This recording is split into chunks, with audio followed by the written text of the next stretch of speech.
I'm Nicole. Thanks for joining us today. We have kind of a fun and interesting topic today.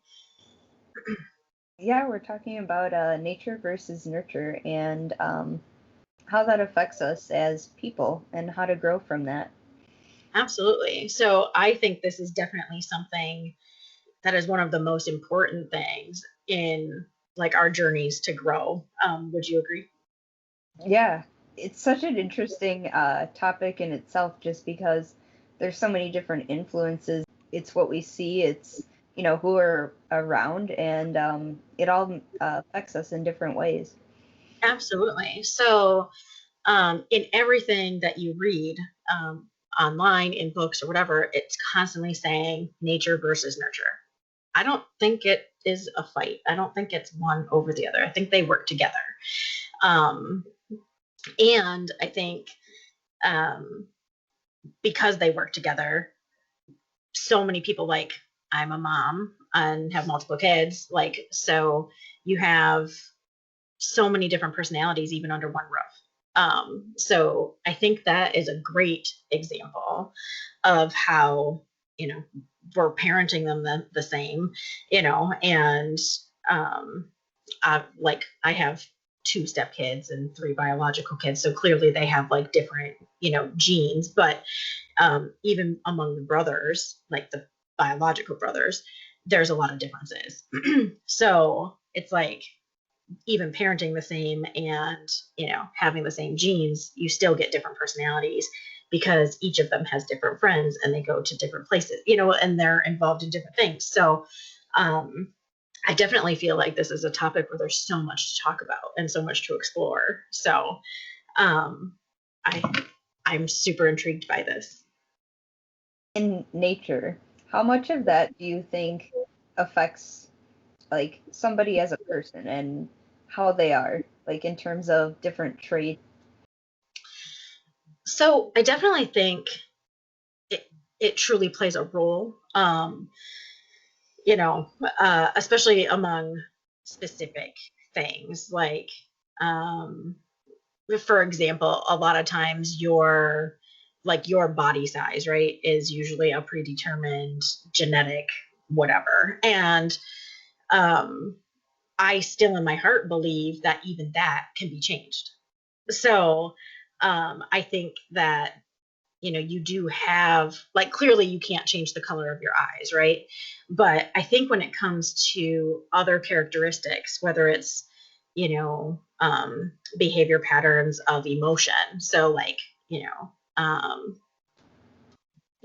like my grandma on my mother's side, maybe she was had a raging temper or something. I don't Even though I might be like predisposed to have that, I definitely think it's something that can be controlled and changed. Like, I'm not saying it would be easy, but I definitely think that those kinds of characteristics, even if you're predisposed to that, definitely play a role. But like, if you stop and put the work in, I think you can change that. At least that's my opinion. Yeah, no, I agree. And I think that too, just because you're predisposed to something or, something runs in your family, it's also not a reason to like not try to um fall into whatever it is. Like, if you're predisposed to diabetes, it doesn't 100%, gonna get that. But I mean, don't want that outcome. It doesn't mean um, there's not enough time to, go and change something or eat, better foods or, try to fight against it, even if you are predisposed. Exactly, and that's a really good one, I think. So, like with type 2 diabetes, if your parents have it, instead of having the mindset of, "Oh, both my parents have it, so I'm just going to get it," and then living life as if you're going to get it, right? You can be like, "I'm going to do whatever it takes to try and prevent that from happening." And I think that is true with lots of things. So, on like a way darker scale, right? So, um, like growing up, I was, sexually molested and as a kid, and they tend to say like there's a high percentage of people who, when you're abused, no matter what kind of abuse it is, you tend to like redistribute that to somebody else. And I don't agree with that statement at all, because if you have something bad happen to you, you have the choice. Like, I can either continue this pattern, or I can understand how awful this feels and never do that to somebody else. And so I don't like, again, that could be a genetic thing.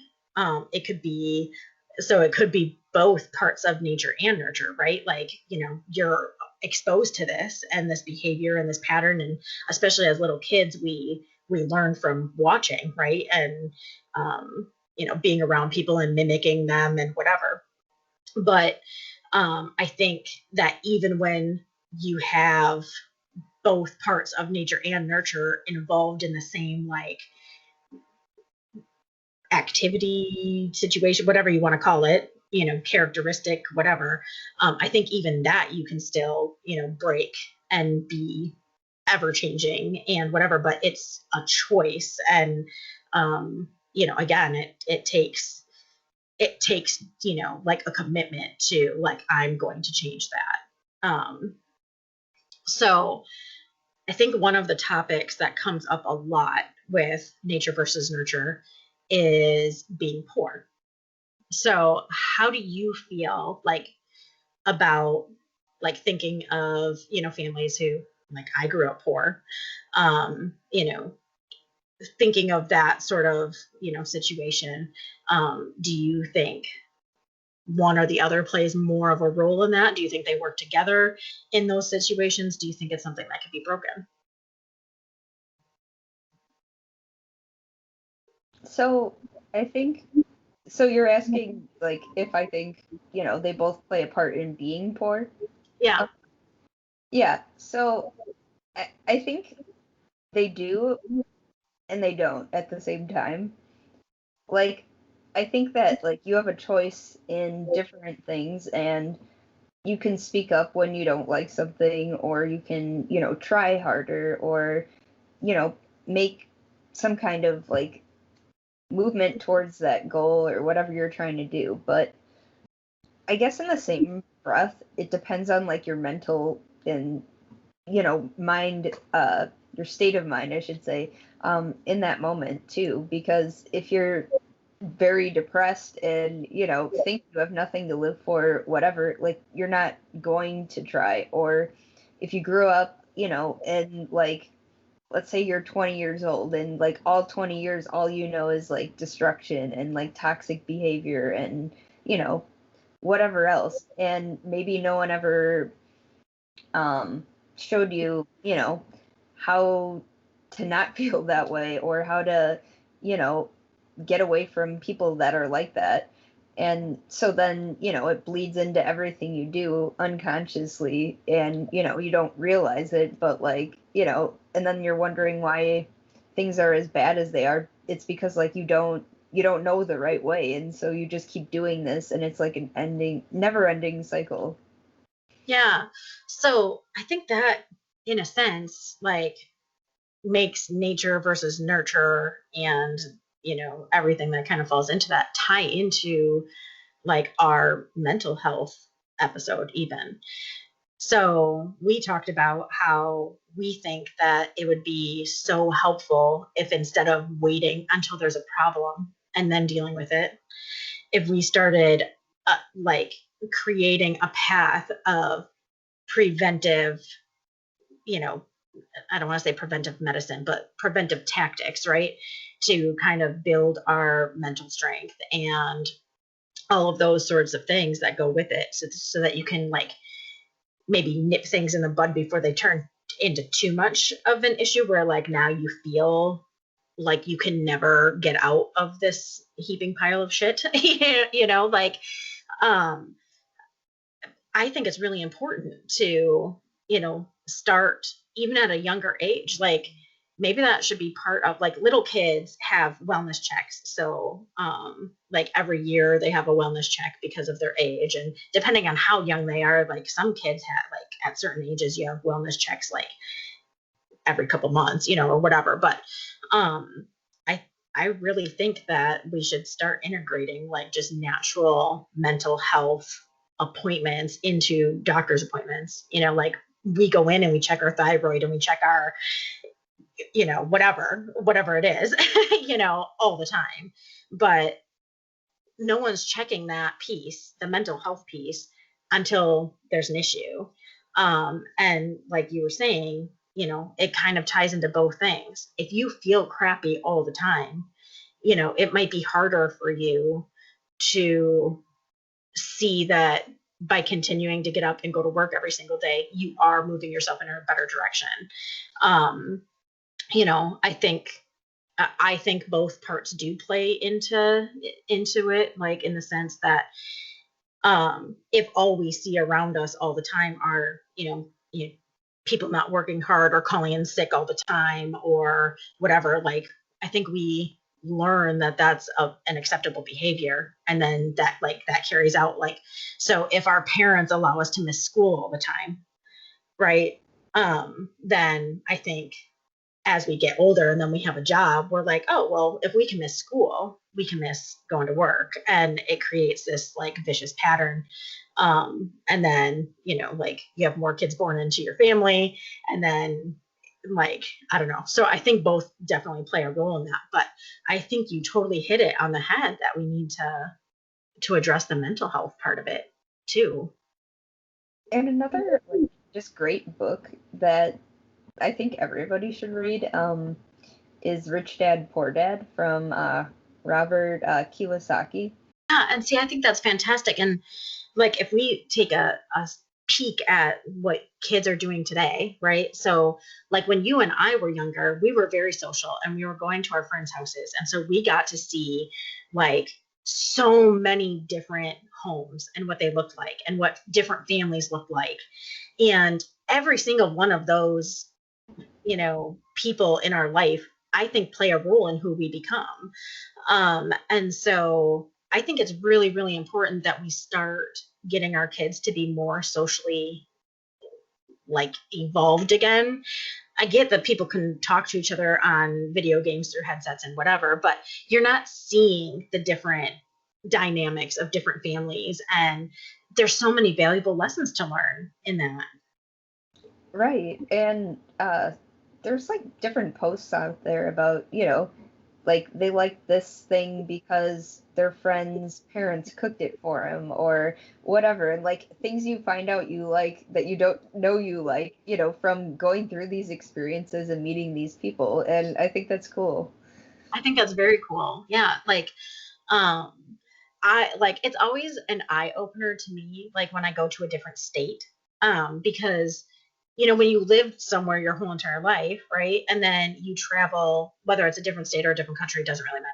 When you travel outside of your normal area, um, like here in the United States, you would kind of think like, oh, everywhere's just kind of the same, and it's not. And like it's so amazing to me because like I said, I'm always like, that's so weird. Like, how did it's just the next state over and it's so different or, whatever. But when you meet more people and they're from different places, you get exposed to so many more things. And that helps build so many different platforms of who you are. Like, as humans, I feel like we're kind of like onions, like we have so many different layers that we can just peel apart and I think when we're in this little bubble and we're not being exposed to anything except for what's immediately around us, like we're a very tiny onion. It's really interesting, even I don't know, if you watch cooking shows or Food Network at all, but like watching Guy Fieri and even Anthony Bourdain's Parts Unknown on Netflix, like and just seeing them with Guy Fieri, it's all here in the US, but like even then, like going to different cities and, whatever, and the food you come across, the people, and same with Anthony Bourdain in different parts of the world, like, and, the different flavors, the different personalities, the different, like, it's just so interesting. It is very interesting. And like you have so many different things where it's like different values, like different core values, different things that they find important. And I think that the more that we're exposed to that, the more rounded we are and the better off, we can be as people. Yeah. And I think just like learning from different people, what they do, like traditions of their own, whatever, even if, it doesn't apply to you or you don't, practice whatever it is, just seeing it and like, just sitting there and like soaking it in, like, like someone else's, I don't want to say perspective, but someone else's, practices and what they do and, how they live. It just teaches you different things. Yeah. So like for me, like I was saying, I think that both play a role in who we become for sure. And but I think I definitely lean way more towards nurture than nature. Um, I think you can have people like, even if we look in our family tree, right? When we look at ancestors, especially like if we hear stories about them or whatever, you might have some sort of like similarities or whatever. But I really think that it's the lessons that are passed on that are more important to who we become than, because I think with every lesson that we learn from somebody else, our grandparents, our parents, whoever, we do one of two things with it. We either follow it because we think we find value in it, or we see it as detrimental and we change it. And I think that plays a way bigger role in who we are as people. It was really funny influences as a kid like that. I would just see and like, some of these people would just, get in trouble or, um, you know, whatever it was, do something bad. And, and I saw the consequences and, I didn't want any part of that. So I kind of did like what the opposite of, what others did. And, everyone else thought it was weird or like whatever. But like, I knew I already knew what the ending was. So like, why even start? You know what I mean? Exactly. Yeah. Well, and we've told the kids, like, you know, so Parker's the oldest. Everyone but Parker had somebody else to follow. And it was like, you know, if you're younger than Parker and you see Parker gets in trouble for something, you should probably just learn from that and not do that. You know what I mean? Like, pay attention to your surroundings. But I always had like my parents' voice in the back of my head. So my parents, when I was growing up, they were strict, and I would get myself into these like situations because like I had friends who like I said, we drank at a young age and we were smoking weed and we were just being stupid, and but yet I always had this like internal voice that a lot of my friends didn't have. So like if we were at a party, I would get this thing where like all of a sudden I'd be like, this isn't going to be good. Like I need to leave this situation.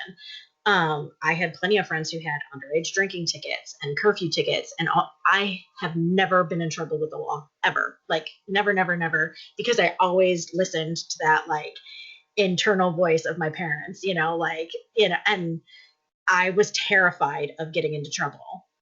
And like not and I didn't even come from like an abusive like my parents never hit me. Like I didn't have that, but I was terrified to disappoint them. I was terrified to like get into a fight with them, and whatever, because I was stubborn. If they yelled at me, I probably would have yelled back, right? But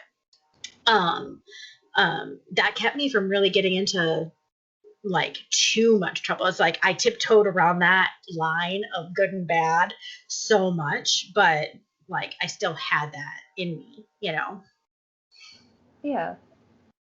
I don't know. It's just interesting, and some people, like, and even with opinions and different things, I feel like that plays a huge role just because I mean, everybody grows up differently. Everybody has a different family, a different environment, different experiences. So, that helps formulate some of their opinions towards different things and why they feel strongly about some things, or even, why they listen to the kind of music that they listen to. Like, it all like comes together. Right. And like there's a lot of alcoholism in my family. And so I think it would be really easy for me to drink every day and then just blame it on, well, it's in my genes, right? Like, but even though I drank, you know, before I would turn 21, as soon as I turned 21, I was like, now the thrill of it is kind of gone. And I'm really not a big drinker. Um, you know, like if Chad and I go out, I'm not saying I never drink, but I most of the time offer to be the DD, like, because I just don't care. And I'd rather get us home safe than drink. I can have fun without it. Like I'm a dork through and through all day, every day. I can have fun no matter where I'm at, no matter, whatever. So like I don't need it. And um like I just kind of feel like if the only thing that was important were my genes, then I definitely would probably be an alcoholic just because there's so much of it in my family.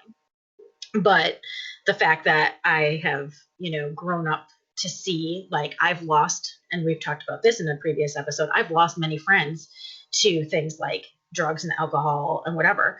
That's enough for me to be like, it's not worth it. I actually just like had another friend pass away, and he's only 42. I unfortunately don't know what he passed away from, but like it's just you when you're surrounded by so many premature deaths, like you definitely start to take account of like what's important in your life, and that's just not one of them. So I definitely think that as long as we want to break a cycle, we can break a cycle. Right. And I don't know. I mean, I think certain things are hard, for sure. Like in terms of how you might have grown up or the environment or whatever and breaking the cycle. Um, but I think that it is possible and that, taking the right steps or, getting help if you need it and, speaking up. Like, I mean, those are, the first steps to, getting somewhere. Yeah. I also think, so kind of going back to the whole like mental health part of this, um, I think that we're really blessed right now in the sense that there is um, mental health like experts at our fingertips. We like, I know a lot of times it's really hard for somebody to take that first step because everyone wants to assume, not everyone, that's a harsh statement, but a lot of people want to assume that if I see a therapist, then something's wrong with me. And that is not true at all. Like you taking like care of yourself and, you know, doing all the things that you need to get your life to be better so that you can learn, like we all can learn from not only our mistakes but other people's mistakes, and we can use that to grow and move forward. And I think by having mental health experts that you can meet from the comfort of your own living room, makes it so much easier for us to reach out to someone. I believe that that was one of the greatest blessings that came out of this whole pandemic is online therapy. And I hope that therapists across the world continue to do that, so that, because I think it's easier for people to be comfortable in their own home than to go to a place where, it's not comfortable and, you feel like, because obviously if you're waiting in the waiting room, well, that person knows that I'm here. Like, and I think there's less harsh criticism on ourselves when we can do it confidentially, like from our own homes. Yeah, I agree. And even when I was younger and I, would go to therapy, like it is awkward sometimes because like I remember I think it was elementary school or something and like running into somebody from school or whatever and I was like, "Oh, like I wasn't like it wasn't anything bad that I was, going to therapy for or anything. It was just, no one knows what's really going on. Like, you know what I mean? They just Right. know you're there for something." right. And like based off of what their story is, right? Right. Like they could be there for something horrible and then they see you there and then they create their own story for like while you're there. Like, and especially among certain ages, like kids are just so harsh to each other and they don't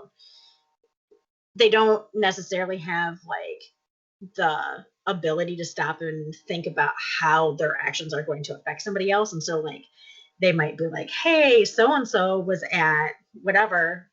Yeah. So I definitely think that it's so much better that we have that ability to, you know, get that help without putting yourself in a position that might make you uncomfortable, because then you're more likely to actually seek out the help. And like I said, I hope people listen to this and realize that they can be preventive. You don't have to wait until there's a problem. Right.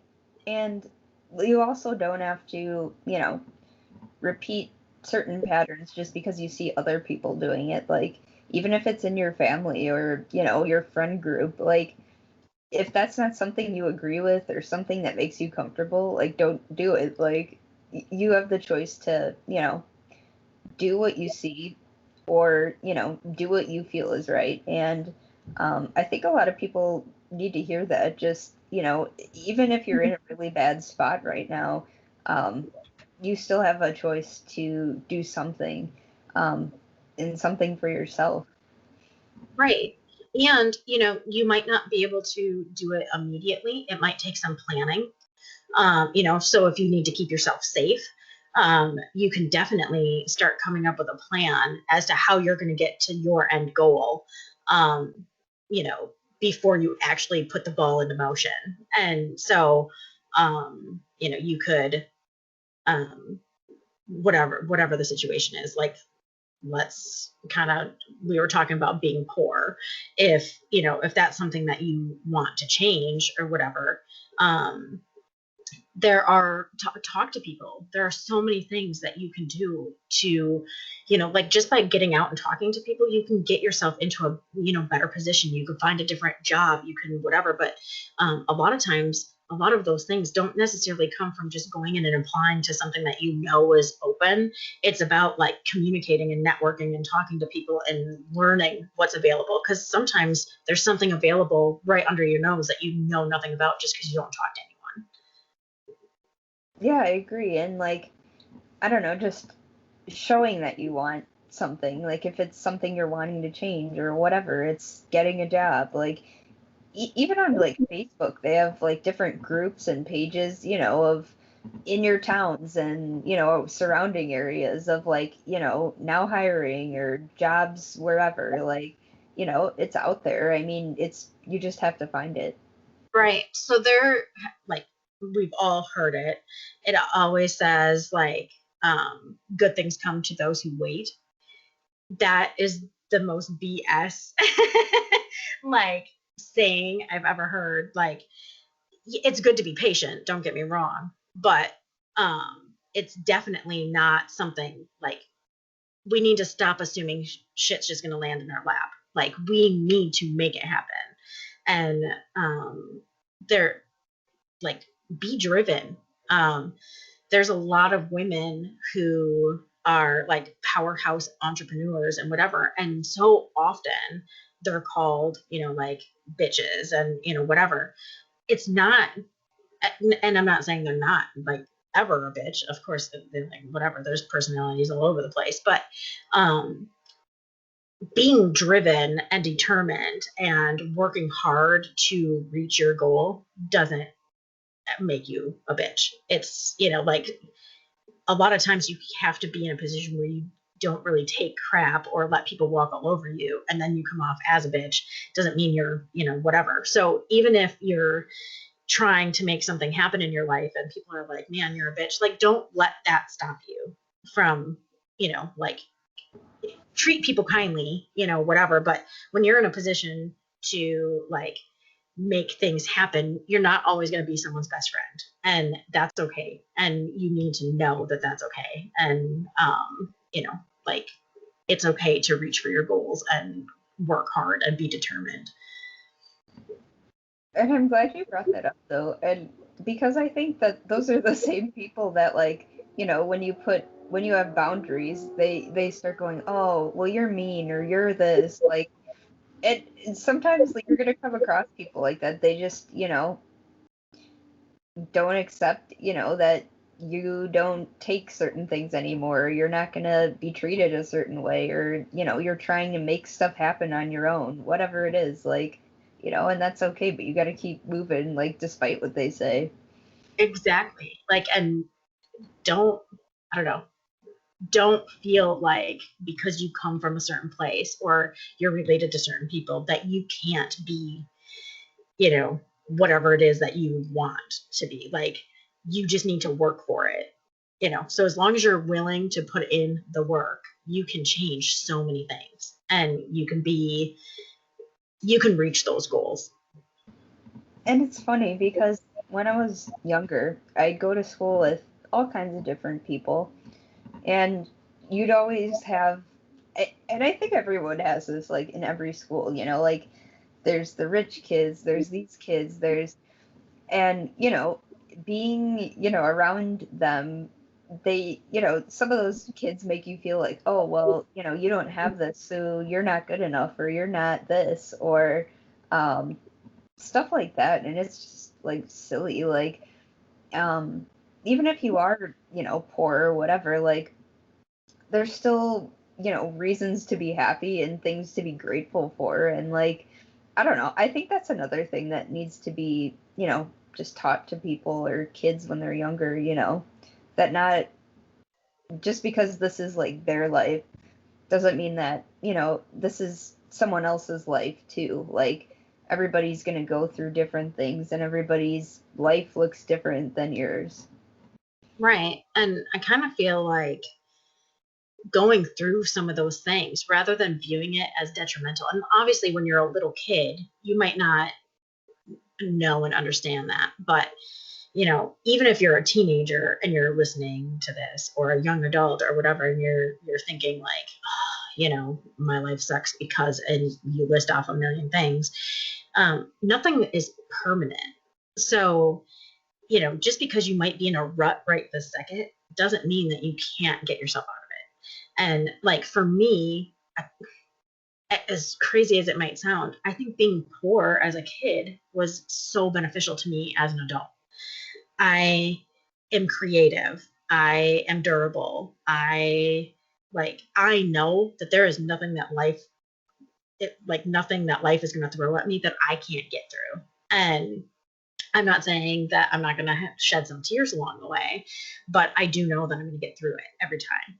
And um, like, I think that is, um, learned from either watching people not make it through tough times and by watching people who do make it through tough times. And you just kind of learn, like, you know, I can do this. And I think I've become way more confident as a person because of growing up, like, with very little. And,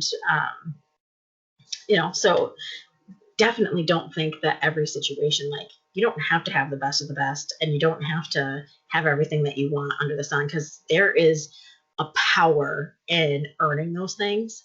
And like, you just value it way more when you earn it rather than have it just handed to you. Yeah, I agree. And I think for a long time when I was younger and, didn't maybe understand, certain things, or like, what was going on with different things in my life or things I, couldn't control or whatever. But, and I looked at it as, like, why can't, we go on vacation, or why can't we do this? And like, as a kid, you don't really think about, like, the financial aspects of things. So you're just like every other kid's going on vacation or this or that. But, as I got a little bit older, um, it was like, I don't know, it went from being like upset that I couldn't do certain things that other people could do to like realizing that like that was probably one of the best things that happened to me, because it was, learning to be resourceful with what I had and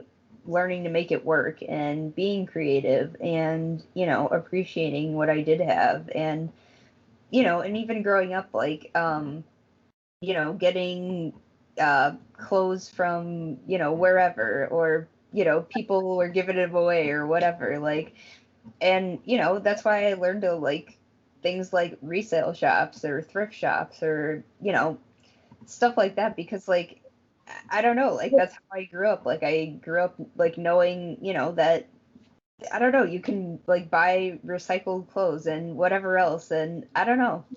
That's just Yeah, part of, my experience and like, a little bit why I do it. exactly. That's how I am. So they're like, I love thrift shopping. Like, I, you know, and it makes me feel good because, like, say today I feel like wearing something edgy. Like, I don't have like one fashion. Like, if someone's like, describe your fashion to me, I have so many different things that I love, and I don't care if people think it's out of style. Like, if I like it, I'm gonna wear it. I don't care.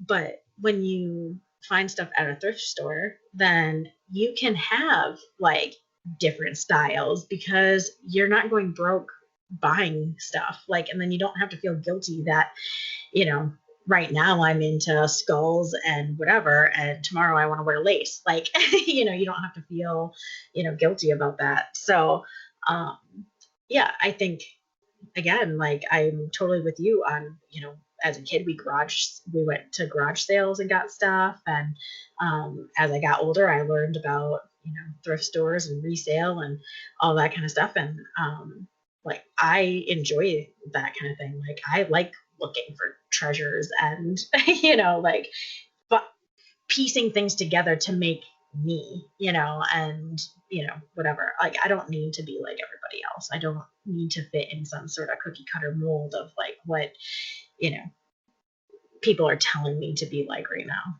like fashion industry or whatever it is. So um yeah, I think so many values come from different experiences that we have in life in creating who we are. And the nice part about thrift shops and like, different stuff like that is sometimes you find like really cool stuff or stuff that, would normally be expensive somewhere else, and you get it for like such a discount, and it's crazy. Exactly. Yeah. Ooh, maybe we'll have to do that when we get together. All right. Yeah, This right. might be really fun. So, yeah, I really hope that people can learn that it's a mix of everything. Like, so don't feel like, just because you genetically come from something, that you're cut out to be, exactly what that person was, because their life experiences were probably very different than what you're going to experience. Um, and it's not just about the home that you're raised in. It's about the people that you spend your time with. And, it might be a coach that plays a big role in shaping you. It might be a boss. It might be a teacher. It might be a friend's parent. It might be a friend. Like there's so many different important people that we come across. And I truly believe that people come into our life for a reason.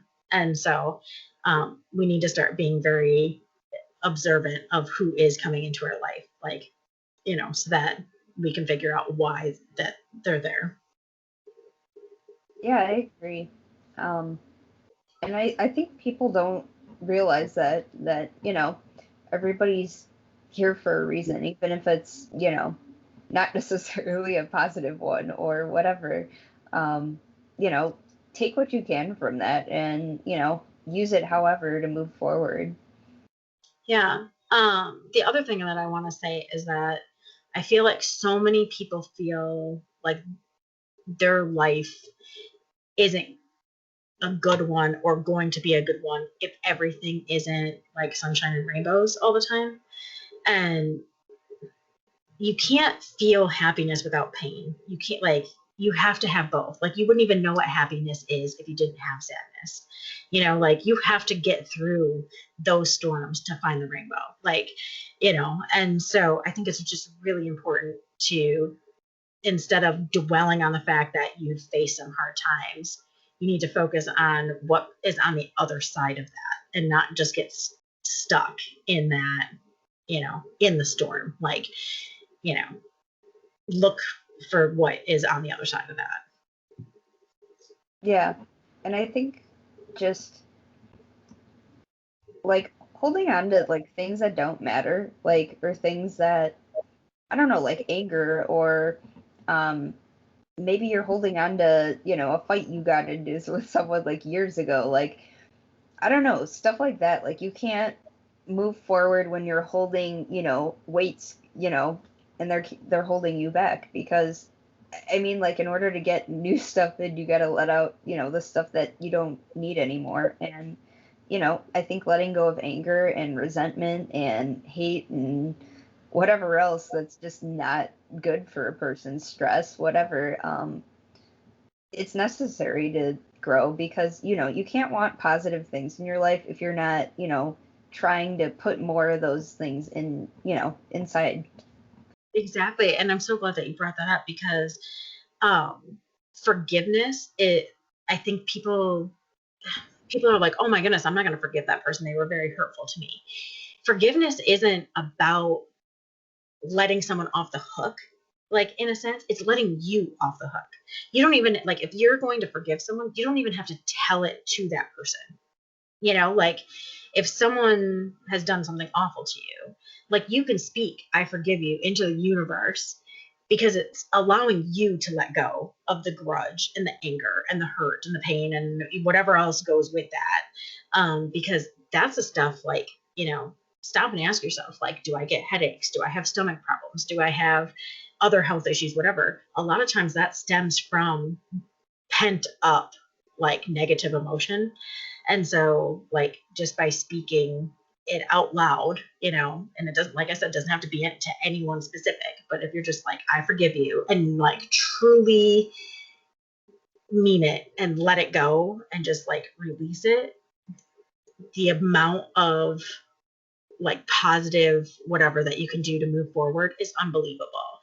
So we need to stop thinking that forgiveness is the same as like reconciling with someone. It's not. They're two very, very different things. Yeah, and like going back to I think it was last week's episode, the other person, probably doesn't even feel the same way that you do in terms of like the anger and all that. Like, they're probably not even thinking about it. And like, here you are like holding all this anger and negative emotion inside and for like for no one's benefit, like not even your own. So Right. Like you're not teaching them a lesson. They don't. like you're just getting upset and causing yourself more problems while they're out, living their life. Exactly. Yeah. And oftentimes, like, people who create that sort of like in us, they do it to so many people that they don't even like that. They don't stop to think about like, ooh, I might have hurt that person's feelings. Like the people who stop to think about it are people who don't hurt people very often.